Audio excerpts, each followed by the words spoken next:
Bienvenue. Nous sommes à quelques mois de la fin du mandat du président Tshisekedi et parmi les priorités affichées lorsqu'il a prêté serment, il y avait aussi la relance des entreprises nationales en désuétude, dont la minière de Bakwanga, l'Amiba. À plusieurs reprises, lors de ses passages au Kasaï oriental, il a encore rappelé qu'il y avait matière à relancer l'Amiba. Jusqu'à ce jour, il se pose un problème réel de la relance de l'Amiba, effectivement, parce qu'effectivement, jusque-là, aucune proposition n'a été appliquée pour relancer l'Amiba. À plusieurs reprises, nous avons reçu ici l'invité du jour et il a ébauché plus d'une fois des solutions de repartir dans cette économie du Kasaï oriental avec l'Amiba. Rien n'a encore été fait. Dernièrement, on a mis en place un comité de gestion qui n'est toujours pas opérationnel. Effectivement, il y a matière à harmoniser les textes entre les actionnaires, mais aussi ce qui se passe là-bas en fonction de la loi Loada. Pour y voir un peu plus clair, on se pose cette question. Qui bloque alors l'Amiba? Est-ce le ministère du portefeuille? Est-ce le ministère des Finances qui ne donne pas les moyens nécessaires? Est-ce les gestionnaires eux-mêmes, c'est-à-dire le management qui fait défaut au niveau de l'Amiba? Alors, pour trouver des solutions à ces questions, notre invité, c'est Dani Mukendi Wadinanga, qui est conseiller désormais du ministre des Finances. Félicitations. Merci. Bonsoir. À quoi a milité le choix fait de vous par le ministre Kazadi, l'argentier national? Qu'est-ce qui a milité pour votre choix? Le parcours de l'homme, la maîtrise des dossiers et la capacité à trouver des solutions de manière optimale. Je signale que vous êtes un fils d'un cas de l'Amiba et vous êtes spécialiste en géologie d'Anvers, économiste de formation. Mais je vous reçois ici d'abord en tant que conseiller du ministre en matière de tout ce qui est un peu finance et pour ne pas dire aussi ces dossiers de l'Amiba. Et je vais vous poser des questions beaucoup plus directes. Merci. Vous avez été ici à plusieurs reprises et à chaque fois vous ébauchez des solutions de sortie des crises. Mais les questions restent de mon côté. La première. On pensait qu'on allait vous confier ces responsabilités pour sauver enfin l'Amiba. Pourquoi ça traînait depuis? Monsieur Kassamba, merci. J'aimerais vous dire que les nominations en République démocratique du Congo dépendent du président de la République, donc du chef de l'État. La Constitution nationale lui donne le droit d'avoir ce qu'on appelle le pouvoir discrétionnaire. Le chef de l'État seul, face à ces contraintes politiques et à plusieurs paramètres de la République, il est le seul à choisir au bon moment, puisqu'il est l'arbitre, il est au-dessus de la mêlée, c'est lui qui nomme en fonction de sa vision. Et je félicite d'entrée de jeu le nouveau conseil d'administration de l'Amiba, nommé par le chef de l'État, à savoir le PCA Jean-Charles Okoto, le directeur général André Kabanda et le directeur général adjoint Hubert Kazadi Mabika. Mais ça, c'est la formule consacrée. Je comprends volontiers, vous êtes un homme plutôt gentil. Mais ce qui intéresse les Kassaïens de l'Est, c'est d'abord la relance de cette société qu'on appelle l'Amiba. Bien sûr. On a reproché à l'époque de Mobutu, que Mobutu utilisait l'Amiba avec ses amis pour faire des fêtes, pour s'enrichir, etc. L'argent de l'Amiba et les diamants venaient ici.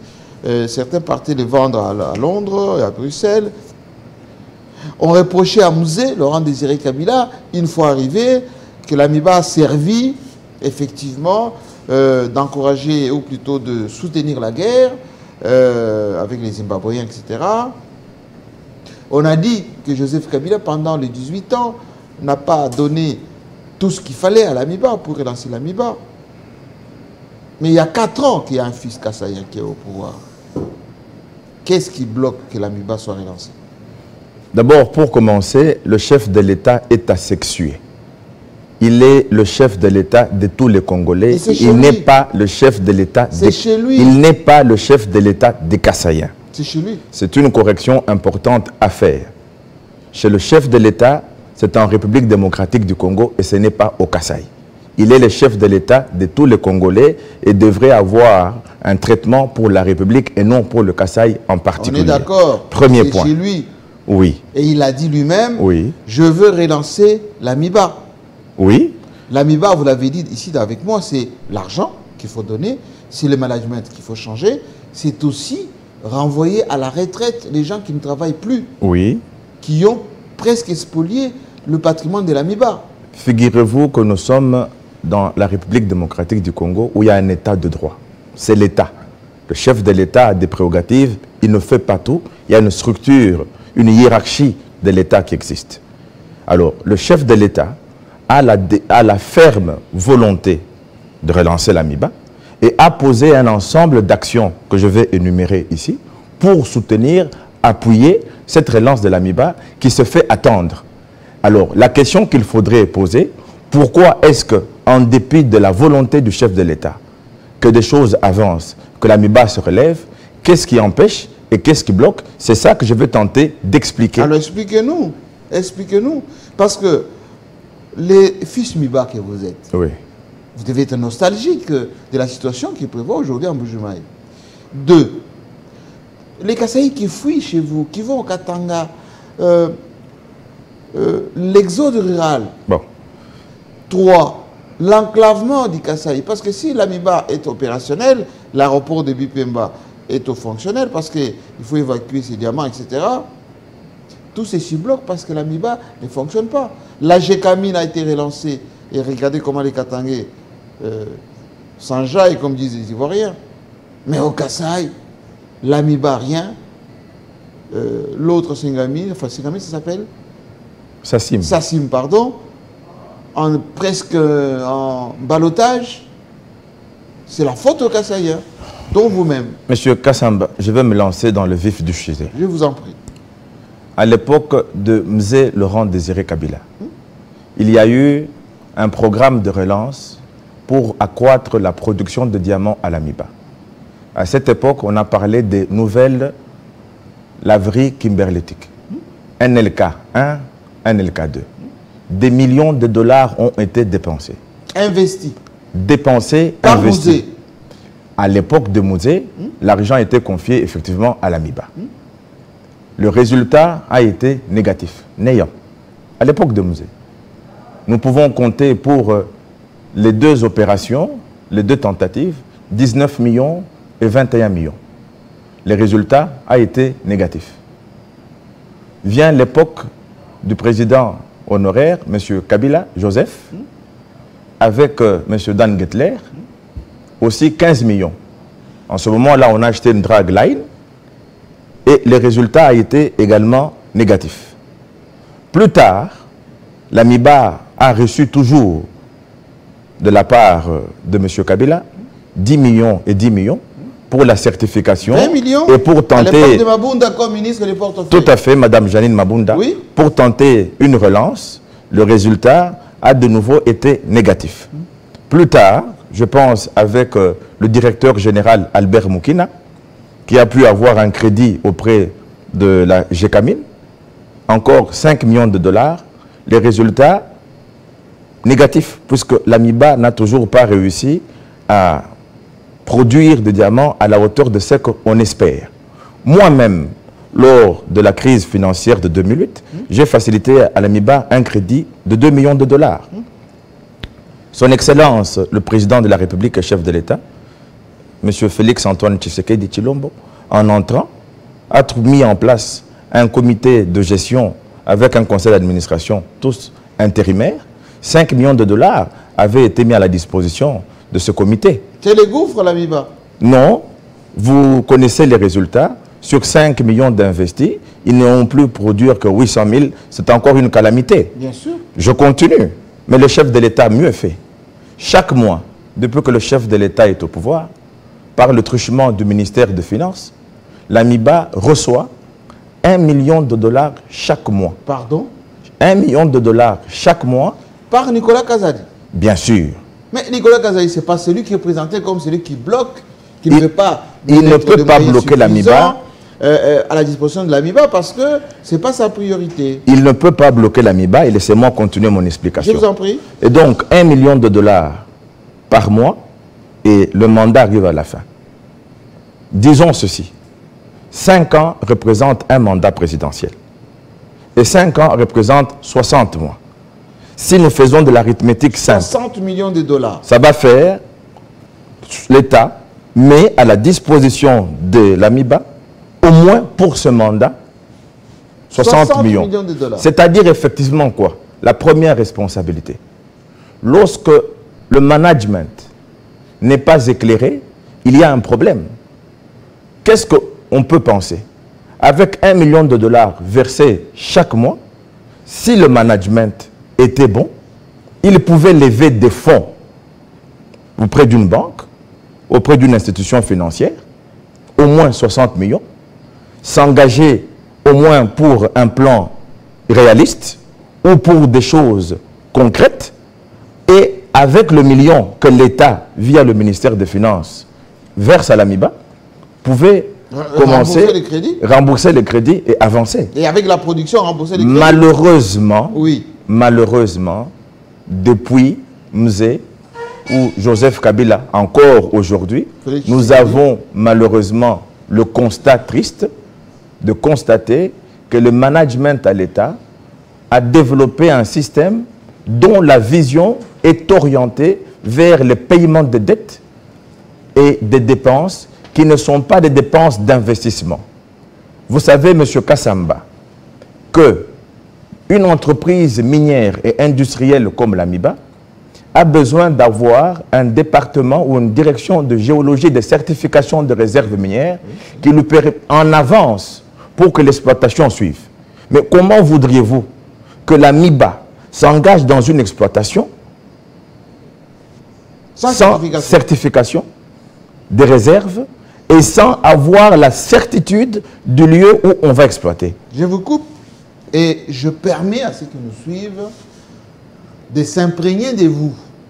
Merci. Parce que les gens vont dire, mais Danny Mukendi, il est donneur de leçons, mais qui est-il? Est-ce qu'il connaît la matière? Est-ce qu'il a l'expertise quant à ce? Voici votre portrait. Merci. Créée en 1961, la société minière de Bakwanga est l'une des principales entreprises de la République démocratique du Congo, peut-être la principale après le déclin de la Juékamine. L'AMIBA, cette industrie minière était en plein boom à l'époque coloniale, mais à partir des années 1970, la corruption et la mauvaise gestion ont ruiné cette grande entreprise. Désormais, l'AMIBA croule sous les dettes estimées à plusieurs millions de dollars américains, malgré tous les financements des différents régimes qui se sont succédés. Danny Mukendi Wadinanga, qu'on reçoit ce jour, est un fils MIBA, universitaire économiste de formation et expert gémologue d'Anvers, qui s'est brillamment distingué sur les ondes de la radio Top Congo et à Télé 50, où il a défendu bec et ongle la nécessité de réhabiliter l'AMIBA. À cet effet, il a mobilisé et sensibilisé l'opinion tant nationale qu'internationale en vue de soutenir la relance de l'AMIBA, où il avait d'ailleurs conçu et proposé un plan de relance pour un investissement global de 200 millions de dollars américains afin de rendre l'activité minière effective à l'AMIBA. Fils d'un ancien haut cadre de l'AMIBA, mais également réputé très proche du patriarche Jonas Mukambaka Diatanzimba, est donc l'initiateur de la campagne Ensemble sauvons l'AMIBA. À cet effet, il a plaidé pour cette relance effective de la minière de Bakwanga auprès du président de la République, son Excellence Félix-Antoine Tshisekedi, chef de l'État. Aujourd'hui, que nous arrivons à la fin du premier mandat présidentiel, l'AMIBA n'est toujours pas relancée. Mais pour amorcer le processus, le président de la République, Félix Tshisekedi, a nommé un nouveau conseil d'administration en lui confiant la mission express de relever la MIBA, poumon économique de l'espace Kasaï. Subsidiairement, à l'Assemblée nationale et au Sénat, deux voix s'élèvent et s'interrogent sur le sort étonnant de la MIBA, pourtant qui a tant contribué au budget de l'État pour l'intérêt général. Les députés et sénateurs ont à cet effet interpellé la ministre du Portefeuille, sa collègue des Mines, le ministre de Finances, ainsi que l'ancien directeur général intérimaire de la MIBA pour qu'ils expliquent aux représentants du peuple pourquoi cette situation critique de la MIBA ne parvient pas à changer. Dans cette émission JMK Today, Jean-Marie Kassamba reçoit Dani Mukendi Dinanga, cette fois en sa nouvelle qualité de conseiller du ministre de Finances Nicolas Kazadi, afin qu'il nous explique le contour du dossier MIBA et qu'il tente de désigner les responsabilités des uns et des autres, alors que la volonté claire et de la détermination ferme du chef de l'État, Félix Tshisekedi, sont de relancer la MIBA, poumon économique de l'espace Kasaï. Au mois de janvier, j'avais parlé de la MIBA et j'ai dit exactement ceci. Le chef de l'État avait permis à cette même MIBA d'encaisser 5 millions de dollars. En face de Jean-Marie Kassamba, Dani Mukendi Dinanga essaiera d'expliquer à l'opinion: est-il possible de relancer la MIBA? Quelles sont les responsabilités dans le blocage du financement? Les nouveaux mandataires ont-ils le profit idéal? Bref, pourquoi la MIBA n'a toujours pas été relancée malgré quelques millions investis? Je vais poser une question beaucoup plus directe. Oui. On vous a vu là avec le président de la République et le ministre des Finances. Au même moment, on a mis en place un nouveau comité de gestion à la MIBA. Il me revient que ce comité de gestion n'est toujours pas opérationnel parce qu'il y a des dysfonctionnements au niveau à la fois des mises en place qui est de l'actionnariat de la MIBA. Qui donne ce type de conseils au président? Comme vous le savez, moi je ne suis pas conseiller du chef de l'État et donc je ne peux pas m'hasarder à commenter ce genre de matière. Ça traîne. Néanmoins, voici ce qui se passe à la MIBA. Ça va faire près de 3 mois que le chef de l'État a nommé des hommes respectables, des hommes d'expérience pour prendre la tête de la MIBA et on leur a signé la mission de relever cette entreprise. Oui, alors? Il était temps qu'il y ait un nouveau management pour un nouveau départ à la MIBA. Et je suis convaincu que ceux qui ont été nommés pourront faire du bon travail. Vous avez déjà dit malheureusement, les concernant. Malheureusement, quand le président nomme, ça fait 3 mois oui, que ce n'est pas opérationnel, alors qu'on sait que, recherche des journalistes, la loi Luanda, oui, en même temps, l'actionnariat de la MIBA reconnaît à l'État, parce que ce n'est pas une société 100% publique, oui, il y a aussi des actionnaires privés. oui. Les privés ont droit à tel ou tel poste. Oui. L'État aussi à tel ou tel poste. Mais si nous, l'État, enfin nous, moi je ne suis pas l'État, je suis citoyen, nomme l'entièreté des non, M. Kassamba, attendez, la réalité est la suivante. Attendez que je la réalité est la suivante. Ça va faire 25 ans ou 20 ans que le dossier de la MIBA patauge. Les actionnaires dont vous parlez ont toujours existé. Oui. Aujourd'hui, l'entière responsabilité de la relance de la MIBA est sur la tête de l'État. C'est la responsabilité de l'État. Quel est donc l'impact aujourd'hui réel de cet actionnaire? Mais la ministre du Portefeuille aussi interpellée au Parlement. Pourquoi elle ne donne pas des réponses conséquentes? Il faut lui poser la question. Mais ici, j'aimerais vous dire que aujourd'hui, une remise reprise a raté aujourd'hui. Oui. Et que les nouveaux dirigeants de la MIBA sont au tribunal de commerce pour effectivement faire appliquer la loi OHADA. Oui. Et demain, ça sera tranché et tout redeviendra en ordre. Mais vous êtes tellement optimiste. Je ne peux qu'être optimiste. On a la situation avec la société comme des lithium dans le Tanganyika. Oui. On a eu des soucis, notamment avec certaines sociétés du portefeuille. Je ne vais pas citer ici. La SNEL en est un exemple patent. On a exfiltré un DG par le Parlement et ce DG est rentré par le ministère. Aujourd'hui, au niveau de l'AMIBA, on ne sent pas la visibilité. Laissez-moi vous répondre. Est-ce que vous ne vous rendez pas compte? Laissez-moi vous répondre. Oui, mais répondez-moi. Il y a quelque chose qui ne va pas avec les nous prestations de l'État. nous sommes dans un état de droit. Oui, mais... Nous sommes dans un état de droit. Oui.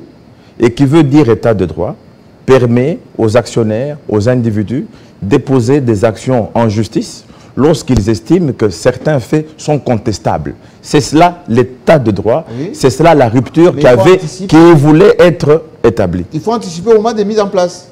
Il faut anticiper. Bien sûr. Mais il y a des nominations. Il faut anticiper au niveau du management. Ils seront investis. Ils ont déjà été notifiés par le portefeuille. La remise reprise se fera demain avec l'intervention du tribunal de commerce et la loi OHADA sera respectée. Voilà. Est-ce que l'AMIBA a besoin de ces 1 million de dollars que Nicolas Kazadi met en place ou a besoin de plus d'argent? Alors. Donc, le problème, c'est Nicolas Kazadi. Non. Monsieur Nicolas Kazadi ne peut pas être le problème. Si. L'AMIBA est une entreprise... On dit que l'AMIBA, ce n'est pas sa priorité. Mais laissez-moi vous répondre. Répondez. Autrement, il n'y aura pas de réponse. Répondez. L'AMIBA est une entreprise d'économie mixte. C'est-à-dire que la tutelle première de l'AMIBA, elle est administrative, c'est le ministère du portefeuille. La deuxième tutelle, elle est technique, c'est le ministère de Mines. Un ministre administre, c'est-à-dire quoi? Il gère. Donc, le ministère qui a les prérogatives de gestion, d'administrer et de contrôler l'AMIBA, c'est le ministère du portefeuille. Ça ne peut pas être le ministère des Finances, puisqu'il vient en dernier lieu. Alors, on ne peut pas reprocher au ministre des Finances d'organiser un blocage ou d'être un blocage au financement ou à la relance de l'AMIBA. Pourquoi? Monsieur Kassamba, laissez-moi vous dire que jusqu'à ce jour, il n'y a jamais eu, écoutez-moi bien, une demande formelle, je dis bien une demande formelle, de la part du ministère de portefeuille envers le ministère des Finances pour demander quelque financement que ce soit pour un plan donné pour l'AMIBA. Laissez-moi terminer. Les plans sont des hypothèses. Moi, j'ai aussi proposé quelque chose. Alors, vous pensiez que je pouvais me lever un matin, dire au ministre des Finances, j'ai un plan, sortez 300 millions, sortez 200 millions, nous allons relever l'AMIBA. Non, ce n'est pas comme ça qu'on gère. Si vous empêchez les gens qui ont des financements pour l'AMIBA de les injecter... Attendez que je pose ma question. Laissez-moi répondre. Oui. Il faudrait bien comprendre ce qui se passe. Il n'y a jamais eu de demande formelle de la part du ministère du portefeuille. Mais ne vous répétez pas. Oui, oui. Alors, il n'y a pas d'image. Laissez-moi terminer. Oui. Ça, c'est le premier point. Il y a eu exactement des échanges d'informations. Ça, c'est un fait qu'on ne peut pas renier. Il y a eu des échanges d'informations sur des hypothèses de relance. Mais il n'y a jamais eu cette demande formelle de financement. Ça n'existe pas. Deuxièmement, comment peut-on reprocher au ministre des Finances de bloquer les finances de l'AMIBA alors que dans ce pays existe une chaîne de dépenses? Vous savez bien que l'argent public n'est engagé, ou les fonds publics sont engagés initialement et tout d'abord par le ministère de budget qui les transmet pour exécution des dépenses au ministère des Finances sous forme de DTO. Et donc, aujourd'hui, qu'on vienne prouver par le ministre du budget ou par le ministre du portefeuille qu'il existe quelque part un ordre qu'on a donné venant du budget pour que les finances s'exécutent et M. Nicolas Kazadi aurait mis dans son tiroir. Moi, j'ai reçu une question, laquelle? Une contribution, me disant qu'il y a eu des gens qui se sont portés comme investisseurs au sein de l'AMIBA et qui ont été rétoqués parce qu'ils ne rencontraient pas l'assentiment de ceux qui gèrent les finances publiques. Mais vous avez compris qu'il y a un petit désordre dans la compréhension du dossier. Je répète bien, la tutelle administrative de l'État, c'est le ministère de l'AMIBA, c'est le ministère du portefeuille. La tutelle technique, c'est le ministère de Mines.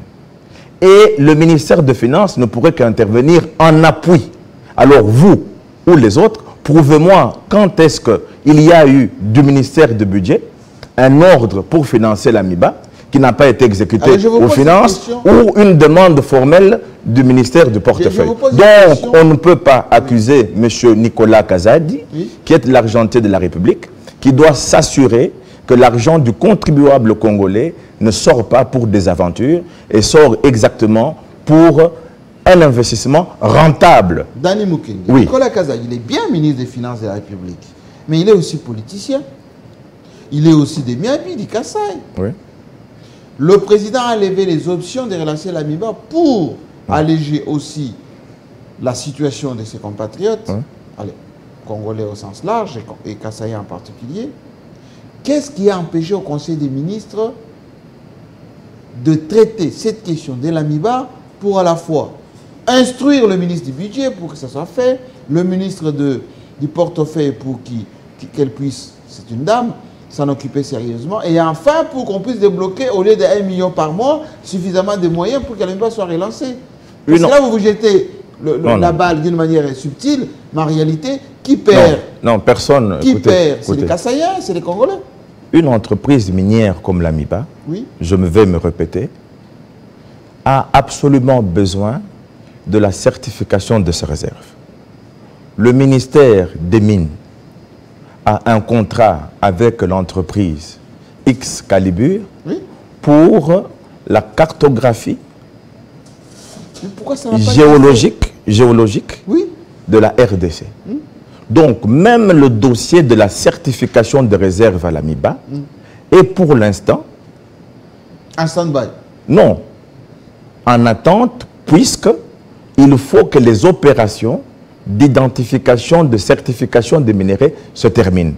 Alors, un ministre des Finances sérieux, comment pourrait-il, même s'il est kassaïen, puisque vous le dites, prendre l'argent du contribuable, prendre l'argent de l'État, sous influence de qui que ce soit, ou avec la pression des députés, investir dans la MIBA, alors que je vous ai rappelé qu'à l'époque de Mouzé, l'argent est sorti, ça n'a rien donné. À l'époque de Joseph Kabila, l'argent est sorti. Encore aujourd'hui, l'argent sort.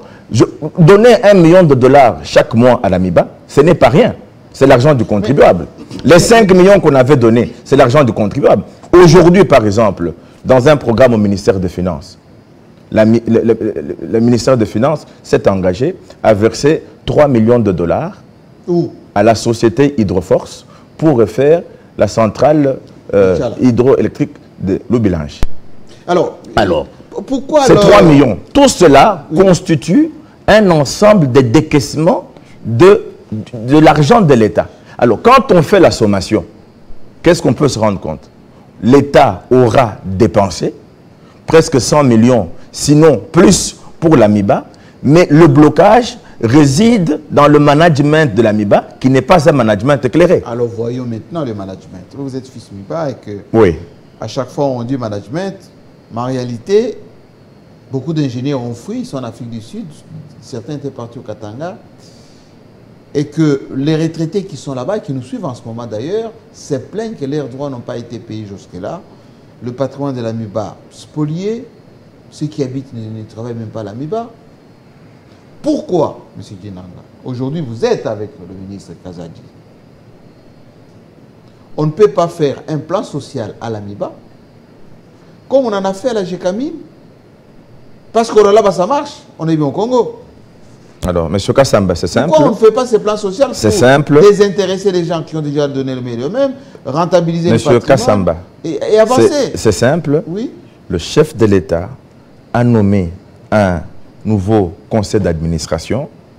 Il y aura un comité de gestion qui va mettre en place les mesures utiles pour parvenir à résoudre toutes les difficultés de la MIBA.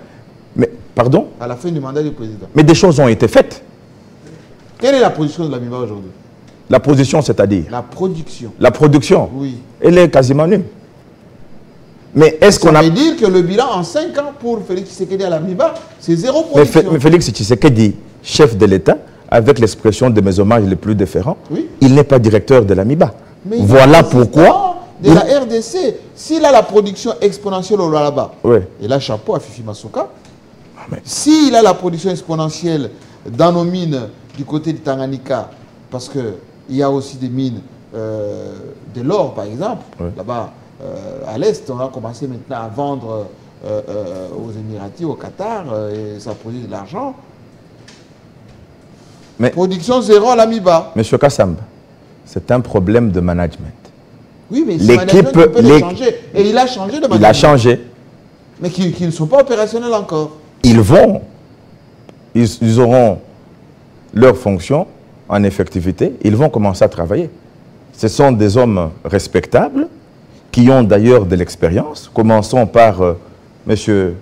Jean-Charles Okoto.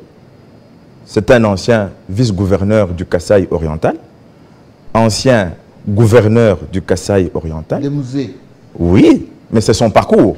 Ancien ministre des Affaires étrangères. Des musées. Ancien PDG de l'Amiba. Des musées. Ancien ambassadeur en Ouganda.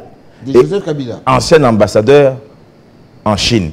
De Joseph Kabila. Mais c'est en Chine où on va acheter tout aujourd'hui. Le fournisseur du monde aujourd'hui, c'est la Chine. Donc, lorsqu'un ancien ambassadeur qui a l'expérience et qui a déjà été patron à l'Amiba revient comme PCA, nous pensons que le chef de l'État a pu faire un choix en âme et conscience, en sachant que ça devrait marcher puisqu'il a misé sur l'expérience.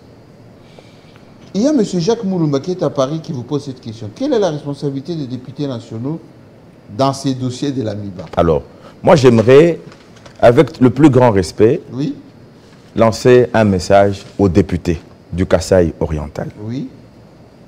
Qui sont inaudibles, hein? Je ne peux pas me permettre de le dire. Moi, je peux le dire. Je ne peux pas me le permettre de le dire puisque j'ai un grand respect pour les honorables députés élus et représentants de la population congolaise et je ne peux pas tenir un tel vocabulaire à leur égard. J'ai du respect pour eux. Pour le moment, Monsieur on ne les entend pas suffisamment. Au lieu que les députés tentent d'interpeller le ministre des Finances, qui est en réalité innocent. Innocent, dites-vous? Mais j'ai expliqué. J'ai expliqué qu'il n'y a jamais eu une demande formelle du ministère de portefeuille pour financer un quelconque plan de l'Amiba. Premier point. Il n'y a pas un ordre du ministère de budget dans le cadre de la chaîne de la dépense que M. Kazadi a refusé de payer. Alors, on va l'accuser sur base de quoi et en fonction de quoi? Alors, mieux, M. Kazadi s'arrange toujours pour verser à l'Amiba de manière régulière 1 million de dollars par mois. Les 5 millions sont venus des finances à l'époque. Et aujourd'hui, il y a 3 millions, dont 1 500 000 déjà payés à Hydroforce. Ce sont des paiements de 500 000 par mois pour faire la centrale hydro de Lubilange. C'est-à-dire quoi? L'Amiba doit avoir deux choses prioritaires. L'énergie et les réserves minières, donc la certification. Donc aujourd'hui, le ministre des Finances appuie tous ces programmes. Donc, ce qu'il faut attendre, c'est quoi? On fait un mauvais procès à Nicolas Kazadi. On fait un très mauvais procès. Il faudrait poser la question aux mines pour savoir la certification avec l'entreprise Excalibur. On en est où? De l'autre côté, essayer de demander à ceux du portefeuille comment est-ce que le chef de l'État a nommé un comité par ordonnance présidentielle, alors que nous savons bien que l'ordonnance présidentielle est supérieure au statut de l'Amiba et que ça continue à bloquer. Donc on ne peut pas aller accuser M. Nicolas Kazadi, par ailleurs ministre des Finances, qui doit s'assurer que l'argent de l'État n'est pas jeté comme à l'époque, puisque l'Amiba était devenue une affaire où on va facilement chez les politiciens pour dire 5 millions, 10 millions, et on n'en fait rien. On enrichit les gens. Donc, M. Kazadi a de la rigueur utile pour conserver l'argent du contribuable congolais. On ne demande pas des comptes au management de l'Amiba. Je vous ai parlé du plan social. Mais je peux vous dire que le sénateur Ogi Ilunga Chivouila a interpellé l'ancien. Il a fait aussi Ogi Ilunga à son temps. Il l'a fait. Pourquoi ce qu'il a fait n'a jamais été suivi des faits? Mais est-ce que ça c'est la faute de M. Nicolas Kazadi? Mais Nicolas Kazadi, il est membre du gouvernement. Et il doit aller demander... Nicolas Kazadi doit aller demander au DG AI de l'Amiba d'aller répondre à l'interpellation d'un sénateur. On est où là? On accuse un homme pour rien, par mauvaise foi, par complaisance, et on peut penser que ce sont ceux qui bloquent l'Amiba qui attaque Nicolas Kazadi, puisqu'il tente de faire le travail dans les normes. Monsieur Kassamba. Monsieur Dani. Vous me saisissez? Dites-moi. Oui. Monsieur Emery Caleb, qui est habillé en Côte d'Ivoire, dit quelle est la responsabilité des anciens mandataires qui se sont succédés à l'AMIBA? Mais je viens de dire. Je viens de dire. Il n'y a pas moyen d'exploiter le diamant à l'AMIBA lorsque les bases de géologie n'existent pas. Je peux vous dire, avec connaissance de cause, que la dernière base géologique de l'AMIBA date de l'époque du PAD Mukamba. Puisque lui, au moins, avec des études, et ses ingénieurs, notamment M. Fouamba Tchobobo Raphaël, à qui je rends un hommage vibrant, ça a été un grand, et il restera très grand dans l'histoire de l'AMIBA.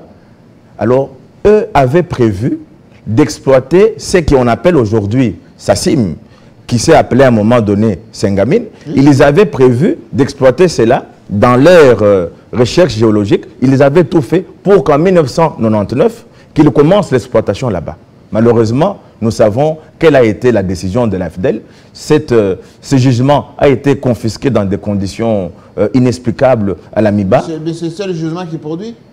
Mais dont la production est confisquée parfois par les politiques. Laissez-moi vous dire, oui. À partir du moment où l'AMIBA, dans ses prévisions, à l'époque de Mukamba, avait prévu l'exploitation en 1999 avec Senga Senga et de l'autre côté, ce qu'on appelait Sengami, et qu'on prive à l'AMIBA de jouir du travail, des efforts de ces ingénieurs et autres. Donc, on laisse l'AMIBA dépourvu.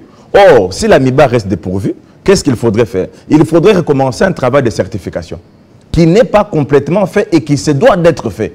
Alors, comment voudriez-vous, sans certification de réserve, sans la garantie de l'énergie, aller incriminer le ministre des Finances, l'accuser, alors qu'il n'est même pas la tutelle de l'AMIBA, ni administrative, ni technique? Mais tout le monde dit que Nicolas Kazadi, non seulement il ne paye pas l'AMIBA, avec des montants qui tiennent la route, enfin, conséquents, mais il ne paye pas tout le monde. Il ne paye pas les députés, il ne paye pas les frais de fonctionnement des membres du gouvernement. Il y a des priorités parfois qui sont renvoyées au calendrier grec.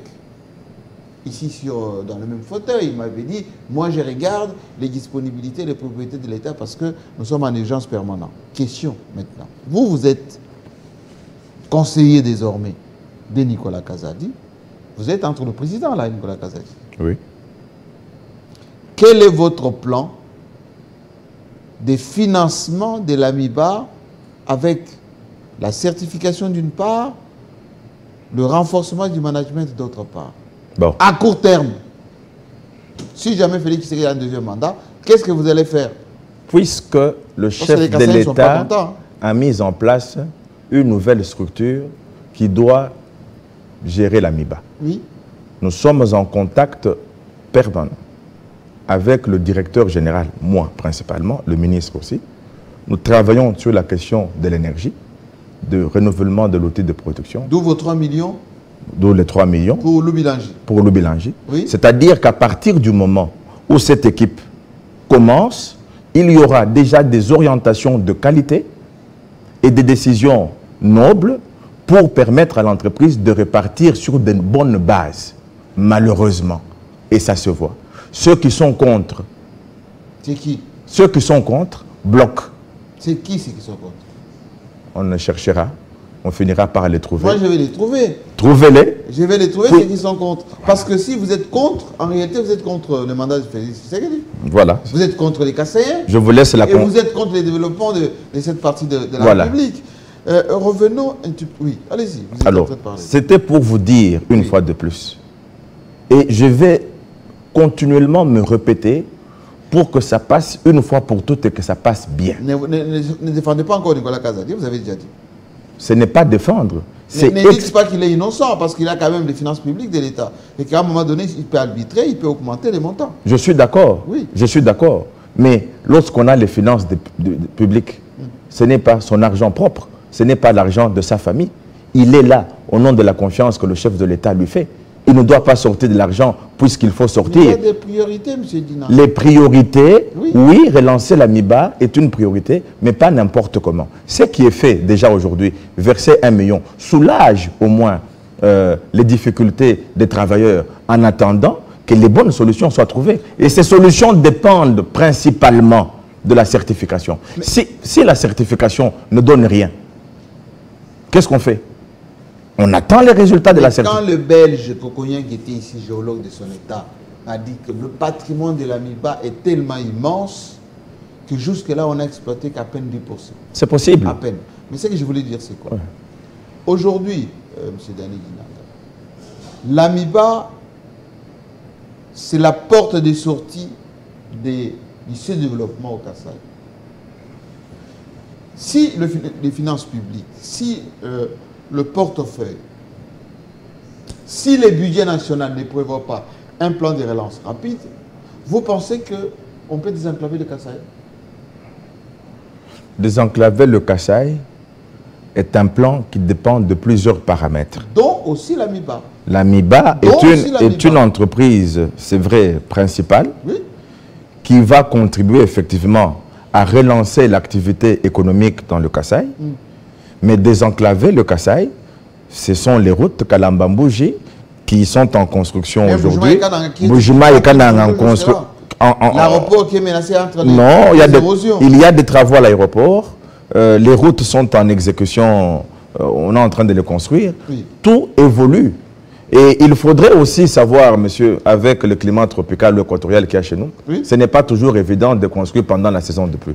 Mais l'essentiel est fait et de manière à obtenir un succès par rapport à tout ça. Maintenant que vous êtes conseiller du ministre et que vous connaissez ces dossiers par cœur, qu'est-ce que vous allez faire avec les retraités de la MIBA qui sont là-bas? Ceux qui ne travaillent pas, que vous assistez avec les 800 000 $ chaque mois, juste pour consommer. Les retraités de la MIBA ont travaillé. Ils ont le droit de toucher à leur argent. Mais cet argent... Vous mettez les 800 000 $, 1 million par mois à fond perdu, là. Non, ce n'est pas... Vous entretenez des gens. Mais je pose une question. Oui. Si on ne fait même pas ça, c'est-à-dire qu'on va tout abandonner. Donc, ce qui est fait, c'est ce qu'on appelle en médecine des soins palliatifs. Oui, mais... C'est du palliatif, oui, en attendant que quelque chose de concret soit présenté pour la relance. Et cette chose concrète, oui, est essentiellement quoi? La certification des réserves, qui est indispensable. Qui est indispensable. On ne peut pas... Mais qui prend du temps.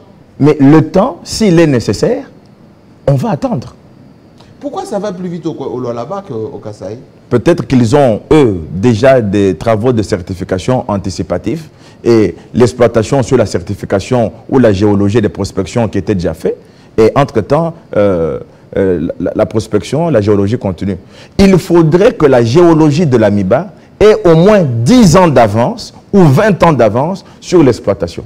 Comme ça, l'exploitation suit. Mais à partir du moment où l'exploitation d'aujourd'hui est basée sur l'envie de produire, mais comment pourrait-on produire sans avoir certifié et sans avoir identifié les réserves existantes? C'est ça un problème. Voilà pourquoi je pense, et si vous me permettez, je vous en prie, regardez ces documents. Vous allez me dire une fois de plus que je défends M. Kazadi. Oui. Ce document est un document de 1999, oui, à l'époque de Musée Kabila. Oui. C'est un document signé par M. Gaëtan Kakoudji, qui était à l'époque... Paix à son âme. Paix à son âme, oui, beaucoup de respect, qui était à l'époque ministre de l'Intérieur. La somme de 2 500 000. Oui, effort de guerre. Je répète, laissez-moi terminer. 2 500 000. Il y a un autre document ici. C'est de madame... non, pas encore ça. Le document, voilà. Là, il y a 1 million. Avant d'aller au troisième document, c'est ce genre de choses que M. Kazadi refuse. Que n'importe qui, ministre, député ou sénateur, puisqu'il est du Kasaï, lui dise « sors 10 millions pour la MIBA ». Ça. Ça. Donc, les sénateurs là, dont Guilouna, ou les députés qui sont au Parlement là-bas, oui, font pression sur Kazadi pour qu'ils sortent de l'argent sans justification? Non, je n'ai pas dit ça. Moi, je pose la Monsieur question. Kassamba, arrêtez avec ça. Je pose la question. Voici ce que je dis. Oui. Monsieur Kazadi, dans sa rigueur, refuse que des choses comme ça, qui se sont produites dans ce pays, oui, où n'importe qui de l'AFDEL, du pouvoir, pouvait venir à Mibakin ou en Boujmaï, dire voilà, Mouzé a dit sortez l'argent. Kakoudji a pris comme ça plusieurs fois 2 millions, 4 millions. Ils ont mis la trésorerie de la MIBA en pétard. Alors, monsieur Kazadi... Mais au moins à l'époque, il y avait l'argent. Mais il y avait l'argent. Mais attendez, vous qui parlez des retraités, oui, il y avait l'argent de l'entreprise. Oui. Et il ne mais faut... est-ce qu'aujourd'hui, il y en a encore pour que les gens viennent retirer? Mais c'est parce que eux, ils ont pillé la caisse de l'État. Laissez-moi terminer, puisqu'il y a un troisième document. Oui. Alors, ça s'est passé comme ça plusieurs fois. N'importe quel membre de l'AFDEL pouvait venir avec ses militaires. Laissez-moi, monsieur Kassamba, faut pas être nostalgique. Laissez-moi terminer, je dis des choses sérieuses. Allez-y. N'importe qui. Vous connaissez une madame là? Vous l'avez connue? Non. Vous ne l'avez pas connue, vous faites semblant? Je n'étais pas là. D'après ce que je sais, c'est la secrétaire. Je n'étais pas là. En l'an 2000, d'après ce que je sais, c'est la secrétaire de musée. Combien de fois il a pu faire ça? Gaëtan Kakoudji et bien d'autres, notamment M. Victor Mpoyo et les autres. Mais depuis 5 ans... Laissez-moi terminer. Laissez-moi terminer. Oui. Ce que Nicolas Kazadi ne fait pas et ne fera pas et refuse de faire, c'est de sortir de l'argent de la trésorerie nationale, soi-disant on va aller relancer la MIBA pour bouffer l'argent, puisque la MIBA est devenue comme une grosse aventure où n'importe qui sait. Si on dit 100 millions, l'État va... Si on attrape l'État avec 5 millions, 6 millions, ça sort. Ça. Mais alors, monsieur Okoto, voilà. Charles Okoto. Et lui aussi, il a continué à sauter l'argent. Non. Regardez ce qu'il écrit. Parce qu'il a géré. Regardez, monsieur Okoto, qu'on semble fustiger aujourd'hui, oui, qui est un ancien PDG de la MIBA. Voilà, il a signé en tant que président-directeur général. Il y a là-bas le directeur général de la MIBA, M. Michel Aubert. Mais Okoto dit à Mouzé et au ministre du portefeuille de l'époque que vous êtes en train de dilapider la caisse de la MIBA. Et que si ça continue, la MIBA va tomber. La lettre est là, c'est la lettre d'Okoto. Vous voyez là-bas, il y a 26 millions, il y a de 9 millions, il y a de 4 millions et demi, de 3 millions, de 5 millions.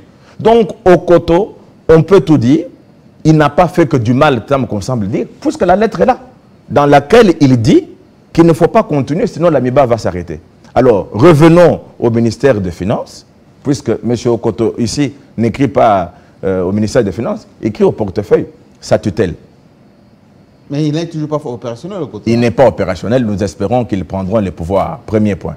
Alors, ce comité, la mise en place pose encore problème? Non, la mise en place ne pose pas de problème puisque le chef de l'État a nommé. C'est dans ses prérogatives de nommer. Mais en respectant les textes. L'ordonnance présidentielle est au-dessus de ces textes-là, dont l'actionnaire minoritaire ne paye plus depuis un certain temps les taxes ou les droits superficiels et a tout abandonné à l'État. Lorsque la MIBA ne fonctionne pas, on dit que c'est la faute de l'État. Alors, lorsque le chef de l'État prend des responsabilités pour relancer la MIBA, le petit actionnaire qui a démissionné depuis longtemps, qui ne fait plus rien, qu'est-ce qu'il fait? Il dit, nous allons respecter le WADA. Il faut commencer par respecter la loi avant d'incriminer la responsabilité. D'abord, les actionnaires, ce n'est pas eux qui payent les charges de l'entreprise. On ne parle pas des taxes, j'ai parlé des droits superficiels. Oui. C'est comme ça que ça se fait partout pour les entreprises para-étatiques. Renseignez-vous. Alors, laissez-moi terminer. Oui. Après M. Okoto, il y a M. Kabanda, nouveau directeur général, qui a un bon parcours, qui est un ancien ministre, avec lequel je travaille actuellement, et j'apprécie beaucoup sa méthode de travail. Il a un plan, lui, Kabanda, de relancer la MIBA? Il a un plan, puisque c'est un intellectuel. Il a des idées.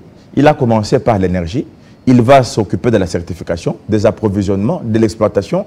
Et quand tout cela est bouclé, il présentera à la tutelle, qui est le portefeuille. Et en ce moment-là, le ministre des Finances viendra pour voir quelle est la rentabilité et quelle est la crédibilité possible, imaginable de ce plan pour protéger l'argent de l'État.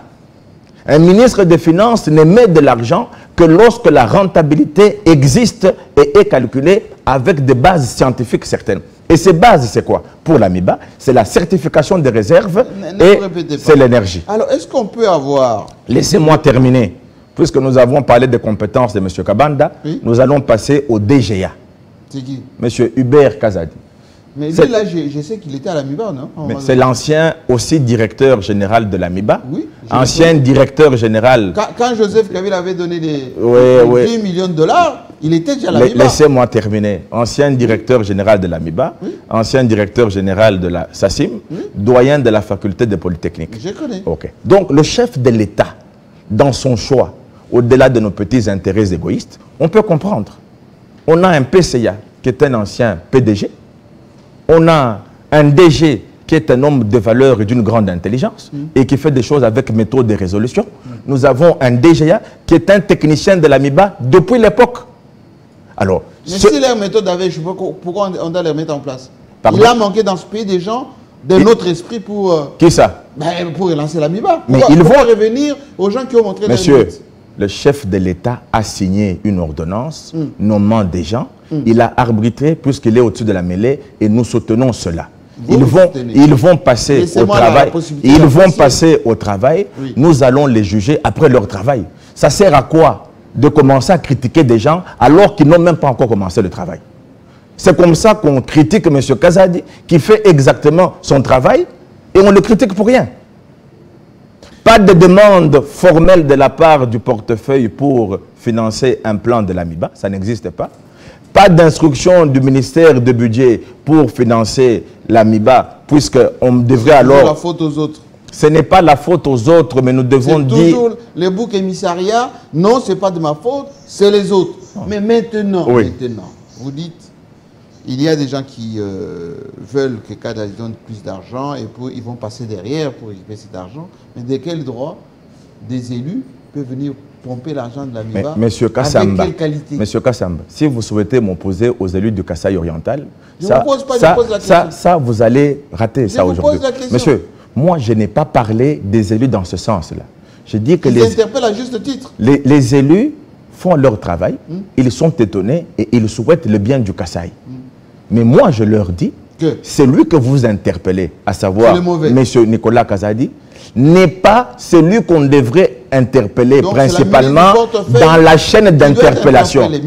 Ça dépendra de ce que les députés eux-mêmes voudront décider de faire. Mais M. Kazadi n'a pas eu de demande formelle pour financer quelconque plan de l'AMIBA. M. Kazadi n'a pas de DTO caché dans le tiroir de son bureau. Et M. Kazadi fait ce que est possible pour que l'AMIBA existe encore dans sa forme plus ou moins actuelle. Marceline Kapinga à Kananga, on est très suivi. Hein? Merci. Que M. Mukendi dise aux Congolais après la nomination de la nouvelle équipe, parce qu'il doit être fait pour relancer l'AMIBA, en tant que conseiller du ministre. C'est quoi le plan? Vous avez dit tout à l'heure, certification, ensuite relance. Mais je vous pose une question. Avec combien d'argent, pendant combien de temps, vous escomptez la production à quand? À quelle échéance? Monsieur la Kassam, première production. Monsieur Kassam, oui. Je veux vous dire... C'est votre compatriote Marceline Kapinga. Je veux vous dire froidement la vérité en vous regardant dans les yeux. Je vous en prie. L'AMIBA est une entreprise en faillite. En faillite, oui. Laissez-moi terminer. Tout le monde le sait. Laissez-moi terminer. Oui. Et une entreprise détruite de la main des hommes. Je ne sais pas si c'était pour agenouiller les Kassaïens ou pour punir les Balouba, mais nous voyons ce qui... Laissez-moi terminer, nous voyons ce qui est. Aujourd'hui, le nouveau conseil d'administration a pour mandat express de mettre en place un ensemble de solutions pour parvenir justement à cet objectif. Et parmi ces choses-là, il y a deux éléments importants. L'énergie et la certification des réserves. Tant que ces deux éléments n'existent pas comme tels, on ne peut pas reprocher à un ministre de Finances qui fait réellement son travail. Vous ne défendez pas Kazali. Je ne défends pas, mais j'explique. Oui, l'énergie, ça finit quand? Vous avez investi 3 millions, mais ça finit quand? Le bilan. Il faut compter 15 à 18 mois pour que... Deuxième mandat. Il faut compter 15 à 18 mois, demander à tous les ingénieurs qui vous diront que la centrale hydroélectrique ne se construit pas en claquant les doigts. Mais Tchala était là. Hein. Tchala... Tubi est là. Hein. Mais ce ne sont pas des propriétés de l'AMIBA. Mais l'AMIBA peut prendre l'énergie là-bas. Mais elle va prendre comment? L'AMIBA n'est pas reine. Elle ne peut pas tout faire. L'AMIBA doit respecter les procédures et la loi. L'État est souverain. Oui. Bon, l'État est souverain, que le comité de gestion commence, puisqu'il a été nommé par l'État, commence par prendre ses fonctions. À partir de cet instant, ce que le chef de l'État a nommé avec ordonnance présidentielle prendront les décisions et les bonnes. Vous avez confiance en ces comités de gestion? J'ai confiance en le chef de l'État qui a pris la décision de mettre à la tête de l'AMIBA des personnes de valeur et d'expérience. Nous allons les juger à leur travail et le moment venu, nous verrons ce qu'aura donné leur bilan et en fonction de leur bilan, nous pouvons renouveler notre confiance ou pas. Merci beaucoup. Au Kassai, je vous souhaite bonne chance parce qu'effectivement, c'est le nouveau comité qui va peut-être commencer à travailler dès la remise de reprise effective bientôt là. Vous me permettez je prendrai une petite conclusion. Je vous en prie. Je vais la faire en Chiluba, puisque cette émission concerne quand même l'AMIBA, dont la majeure partie des travailleurs parlent Chiluba. Oui, et ils vous écoutent, hein, les gens de l'AMIBA. Merci. Bana betu, bena Kassai oriental. Même en disant qu'on a kumbujimai, mulela kumbujimai, mukola mumiba. Quand nous l'onji, bantu badibakula malu achana nato. Mukalenga Nicolas Kazaji, mwanetu wakumiabi, mwanetu wa Kassai oriental. Kena bwa kwikala ni lukuna munda mwenda lwa kubenga societe wa mibato. Uju wenza mushindu wenda muonso. Ulonda bidi mfumu wa jitunga muso bwane miba ajuka. Kadika bena bwa kwanga tanfranga ya leta. Kuifatula mushindu wonso kudiba kwa bantu bena mabuku malato. Kimuntu tuamba bwani komite mufyamufi. Wa mukalenga kabanda. Wa mukalenga kazadi mabika ni wa mukalenga okoto. Hariba ngata bukalenga ni balonda mei ni mikandu yonso wa mfumu wajitunga bwani jikenga jijikoetu bwa mujimiba mufwa jikenga dijika miba sanga kujukani ajuka nzambi wa Israel anubenesha akwachisha mfumu wajitunga ujini moyo wa kushuntulula malu wajitunga ni kujura jitunga jetu jonso nzambi abenesha Kongo nzambi abenesha miba bupo la bukana ni bantu bonso toi ça le waboni. Je ne traduirai pas, même si j'ai tout compris, mais à vous de comprendre parce que les messages vous étaient destinés. Vous, c'est du Kassai. On va suivre cette volonté affichée. On verra ce que ça va donner. À très bientôt, avec le même plaisir.